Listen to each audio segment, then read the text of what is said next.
Welcome back to What's New in the Lou with Alexis Zotos, presented by Kaldi's Coffee and recorded here at Bucket List Podcast Studios. This is a brand new podcast. We are about 1 month in to the podcast where I hope you feel like this is the place that you need to tune in every week to stay in the know in St. Louis. We're talking all the new restaurants, the can't miss events, and of course, the people that make our community the best place to live and visit. And one thing St. Louis does really well is put on a really good festival. And that is what we are talking about this week. Festival of Nations is coming back this month, and I am joined by Terry Bates, Director of Communications for the International Institute of St. Louis. Thanks for joining us. Thanks for having me. I'm excited to be here. Yeah. What an important time and a crucial time, I imagine, for your organization. Tell us a little bit about what the International Institute of St. Louis is and why it's so vital for our community. Sure. Well, the International Institute of St. Louis is a nonprofit that focuses on supporting immigrants and refugees as they build new lives in the area. We've been around since 1919. And so in that time, obviously, we've had many different missions from the Srebrenica genocide in 1994 to issues that we're currently facing. And throughout the course of our being here, we would like to think that we have been very helpful in making St. Louis what it is. As St. Louis is a welcoming culture. And if you've ever had, Emo's Pizza, well, not Emo's Pizza, St. Louis style pizza, or if you've ever had, a St. Paul sandwich, the diversity of the culture that we have here. And a lot of that is because we are a welcoming culture. And so that's something that we focus on continuing with our mission today. Yeah. So 1919 it started. I mean, how you guys are really crucial in helping immigrants feel welcome in St. Louis. What are some of the ways that you guys do that? You help people settle in St. Louis. We know that our community would not be what it is without our immigrant population. How do you help make people feel welcome here and help them set up roots? Well, we are the region's official support agency, essentially, when it comes to resettlement for immigrants and for refugees. We help with housing, education, job training, citizenship services to newcomers, and effectively, anything that we see as an immediate need within that population, we'll address that accordingly. And again, our missions have changed substantially over the course of the last 100 years, depending specifically upon what our clients have needed. And so right now we're focusing quite a bit on education, focusing on relocation and resettlement services. Right now, this is a hot button topic, if you will, immigration in our country. I mean, I guess you could say it's always been a hot button topic, but I know that right now it is. So what's your message to the community right now on why it is so vital to support our immigrant neighbors that are both here or coming here? And what's your message to the community right now? Well, I love St. Louis. I've been here my entire life, and I of course did move around a bit in my youth, like most people do. But I came back, and one of the things I love the most about it is effectively its diversity. Is all the different cultures that make St. Louis home provide to me what St. Louis is, and the things might have changed a little bit in terms of our current political climate, but the needs are still there. And so, in order to support St. Louis being what it was and what it can be, it's important for us to continue our mission and to continue supporting those that want to come in and add to the culture of St. Louis and make St. Louis home. Yeah, one of your biggest ways of celebrating that diversity, of course, is Festival of Nations, which is coming up in just a few weeks here in St. Louis. What's your excitement about the festival is happening? It is going to be as exciting as ever for the people of St. Louis. Talk to us a little bit about it. It's funny, I've lived in this South City, St. Louis area for about 20 years, and in that time, I've not missed a single festival. And so this year, I just kind of came on board to work with the International Institute to help run it. And so I'm extremely excited, because it's something that I personally have very much enjoyed since I've come to St. Louis in the city. And it is at its essence a celebration. As a nonprofit, we do have multiple fundraising events, but this is something that we actually do more so for the city. We do this to celebrate what St. Louis has become by being a welcoming culture. And so, within that space, we have 80 different food vendors that provide kind of a little taste, effectively, of what St. Louis is in terms of being a welcoming culture. Um, There's so many great food vendors there, and food is just, of course, one piece of what makes the diversity aspect of St. Louis so special. We have so much great food, and it is a way for so many people to experience a culture is through their food. In addition to food, what else can people expect from the festival? Well, over 75 different countries are going to be represented by, from performances to actually selling, merchandise, selling specific wares, handmade items, crafts, as well as the food. So I think we have 180 different booths that are going to be there representing different cultures and different things that people can come either purchase from, for food or purchase as an item to take home with them. And of course, we're going to have a full lineup of performers from all around the world. But these are going to be performers too that are kind of based in St. Louis, kind of Mhm. marrying that idea that St. Louis is is an inclusive culture, and that these are people that, of course, do represent other cultures within their art, but they actually are from St. Louis as well. And that's something that's slightly different this year. This is more of a community-centered festival than we've seen in years past? Well, we still are going. It's still an international festival. It is still something that's designed to celebrate the cultures all around the world. But we are trying to showcase a little bit more the people that do live in St. Louis, people that have made St. Louis home and that have taken their culture and made it part of St. Louis's Mm. culture. And so, in doing that, we have made it at a point to look for performers this year that do have a St. Louis connection. Mhm. And so what can people expect? I mean, when we're talking, are we gonna see the same big stages, the same setup and footprint of the festival? So it's not much of a secret that we have faced some funding issues Mhm. over the course of the last year. But we are working as hard as we can to make sure that the festival is the same experience to patrons. Now, Mhm. some things behind the scenes have changed a little bit, of course, but when it comes to actually going and enjoying the festival, we're doing everything we can to make sure that it feels just as immersive, just as inclusive, and just as large as it always has been. I think there might be a couple of small differences, like, as opposed to three stages, there are probably two and more ambient performers. Mm. But for the most part, it's going to feel very much big and large and feel the same way that it's always felt. Mhm. And so when we talk about sort of that immersive experience, I mean, this is a chance for people to sort of experience a culture that maybe they're never gonna get a chance to go to that country. Maybe they don't have the chance to travel abroad, and especially, it's plane tickets expensive, to Sure. hop across the world. What's the hope of introducing some of those cultures to people here in St. Louis, both young and old, right here in Tower Grove Park? When I was a child, I feel like Chinese food was extravagant to me, and so I love seeing us build a culture where people, at the age of 5 know what Eritrean food is, Mhm. and I think that we are pretty, we like to facilitate that as much as we can, obviously. For me personally, when I go to this festival and have gone for the last 20 years, come hungry, bring a chair, get with some friends, stay there for a while, have an emissary go out and go to different food vendors and bring back food for everybody and experience as much as you can. And I think that's kind of the key to the event is experiencing as much as you can. And since, there are so many cultures in a small space providing you entertainment and food and things to purchase to take home with you, I think we would facilitate that very efficiently. Why do you think St. Louis loves a festival so much? I think there's a couple of reasons. One, like you said, it is a chance to experience a different culture, but at the same time, it's still St. Louis.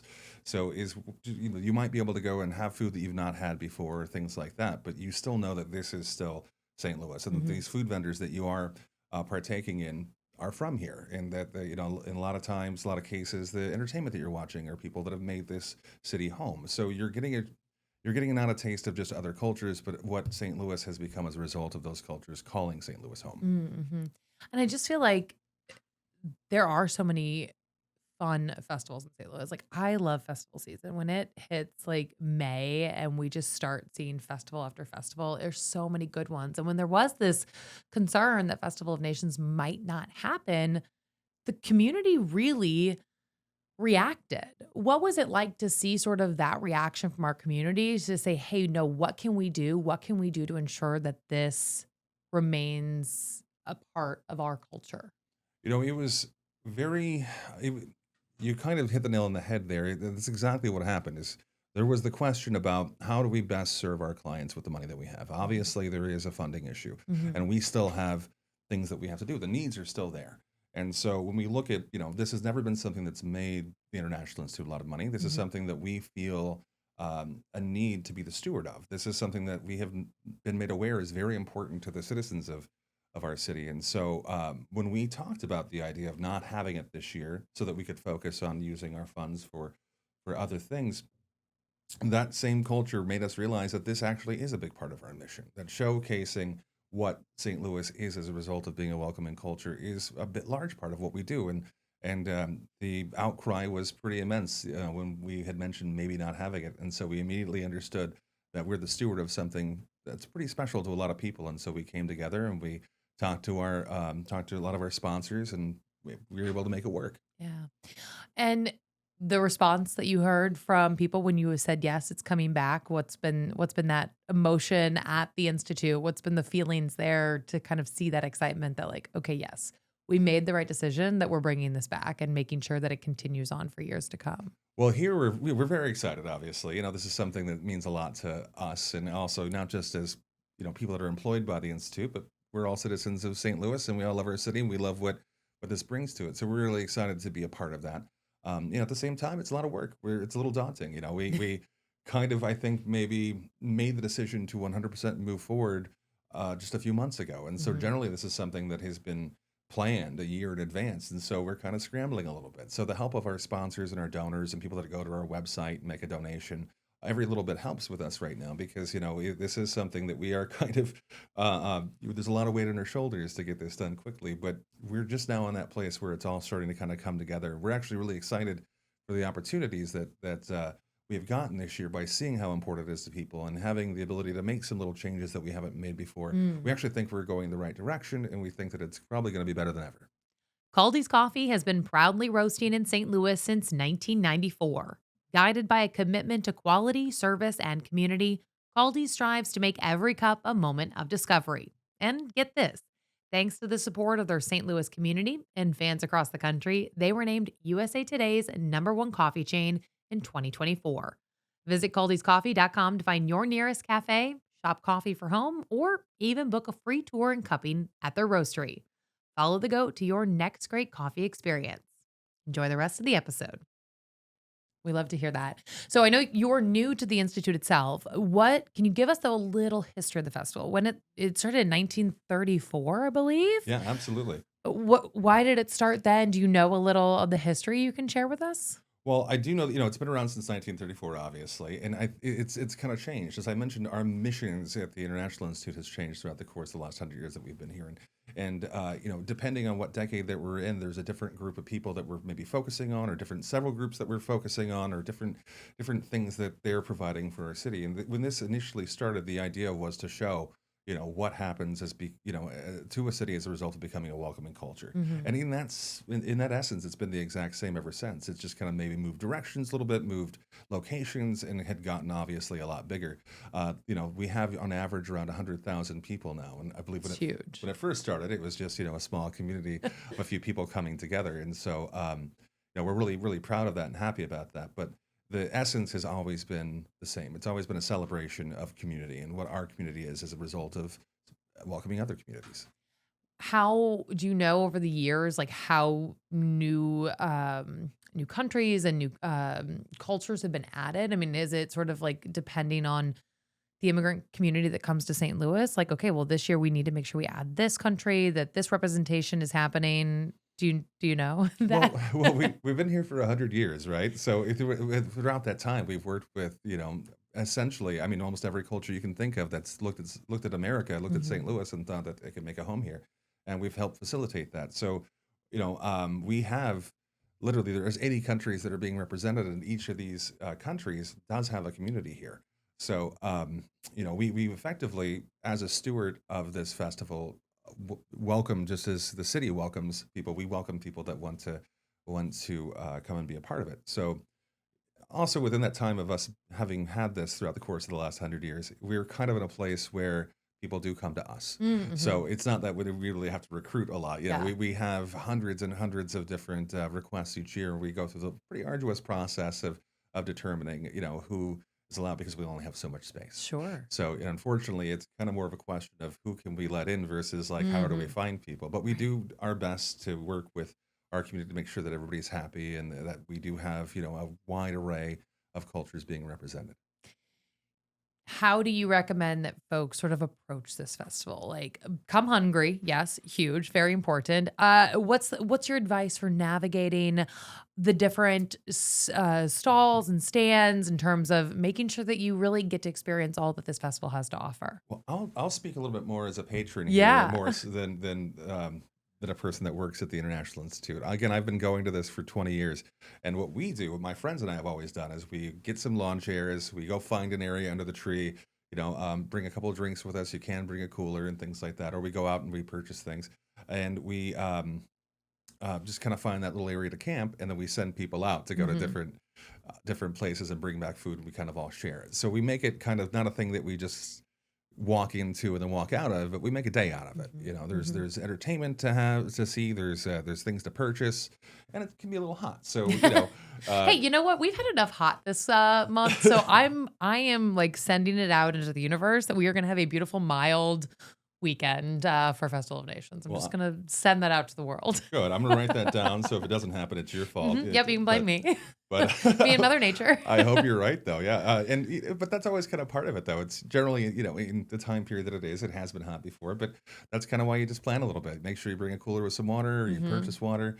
We do have water stations there. And then you can kind of just find a tree somewhere to sit under. And again, don't rush yourself, I think, is the biggest thing that I can suggest to people is just try to have fun with it. Make a day out of it. Bring a few people, get a blanket or some lawn chairs, a table. I think bringing the people is key because you have to share. That way you can taste as many of the food vendors as possible and you don't get full before you've even made it through a third of the countries that are represented. Absolutely. Absolutely. One thing to note too, that's kind of a bit of a sidebar, but when it comes to asking what to expect, it is a cashless festival too, and we do that, for security. We do that because we make sure that everybody's safe, and so we do take security very seriously. And so within that, in the spirit of that, we had chosen a couple of years ago actually to start making this a cashless festival, so that people. One, lines move a little bit quicker that way, and two, people aren't carrying a whole lot of cash, and so we find that it's a little bit safer that way. Yeah, and so you guys will have music. Is there a schedule in place? Is that still in the works in terms of the different performances that'll be happening? I'm hoping today, actually, we're going to have a finalization of our performance schedule. We did just get all of the vendors finalized, and that's going to be up on the website this week. But hopefully, so right as you're listening to this podcast, you'll probably be able to go to that website and see the full list of the vendors, perhaps. Yeah, yes? Absolutely. Festival of Nations. Just go to that, festivalnations.com, and then they'll take you right to us. And you can plan out your game plan. You can pick, okay, we got to make sure we hit this. We got to hit this. All right, Joey, you're going over there. Sally, you're going over there. Absolutely. We are going to have a map there. So the map isn't up yet, but everything is still kind of coming together. But the map is going to be put up hopefully this week. And you can kind of take a look and make a game plan, like you said. You can even say, well, we would go sit in that area over there. If that's the case, you might want to get there early because the nice spots with the trees do get kind of picked pretty quickly. But there's always room for people there. Yeah. And so, but there will be multiple types of performances. And this is always a very family-friendly festival. Oh, absolutely. Yeah.